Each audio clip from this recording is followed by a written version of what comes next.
देखिए, जब राम जी विवाह करने के लिए मिथिला में जाते हैं तो सीता मैया की सखी लोग बड़ा प्यारा लाइन गाती हैं और हम चाहेंगे सब लोग ताली का साथ दीजिए और साथ में 1 2 3।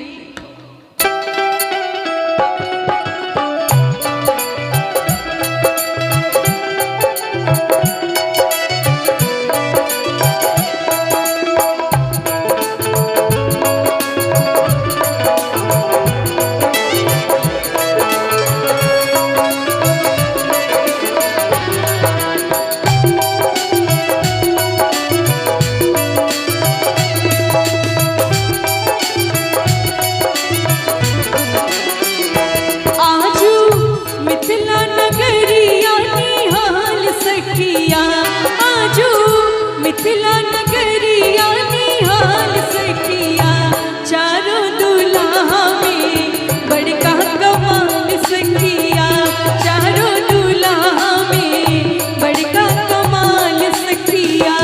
आजू मिथिला नगरिया निहाल सखिया, आजू मिथिला नगरिया निहाल सखिया, चारों दुल्हा में बड़का कमाल सखिया, चारों दुल्हा में बड़का कमाल सखिया।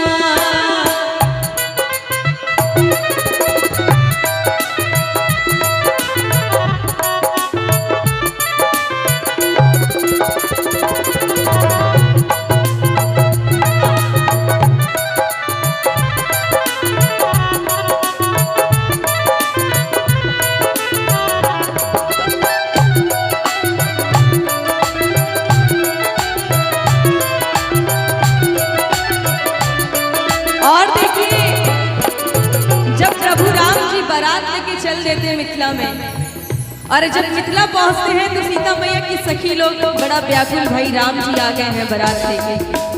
और जब सीता मैया की सखी लोग देखती है तो बड़ा प्यारा लाइन गाती है, क्या? शीश मणि मौरिया कुंडली शोभी कनवा,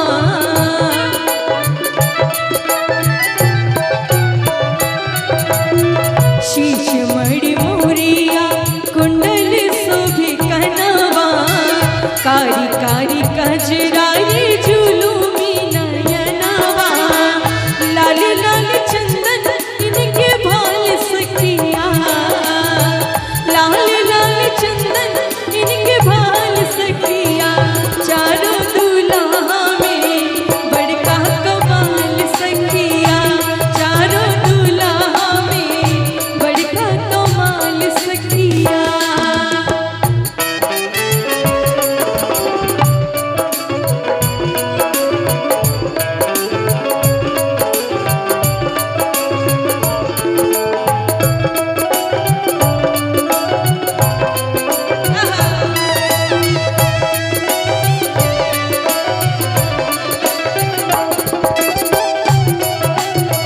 बोले सीता मैया की।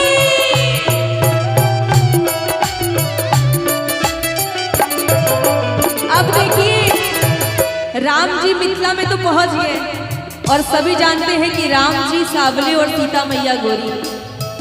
जब प्यारे से जोड़ी को देखा गया, अब क्या होगा? अब जो राम जी बड़े सावले और सीता मैया इतनी गोरी, और जब जोड़ी को देखे तो जोड़ी को देख के उनकी सखी लोग व्याकुल हो गई कि अब क्या करेंगी सीता मैया। तो उसी में बड़ा एक प्यारा लाइन गाया गया, शावल शावल गोरे गोरे जोड़िया जान है,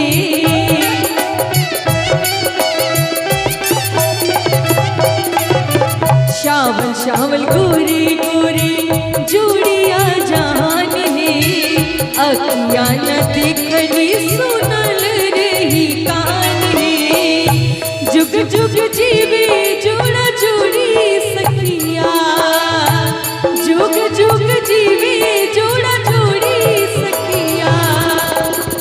अच्छा, कितने लोग मिथिला भाषा को प्रेम करते हैं? जरा हाथ उठाकर बताइए। करते हैं ना? तो थोड़ा थोड़ा ताली का साथ दीजिए और साथ में गाइए। हो चारों दुल्हा में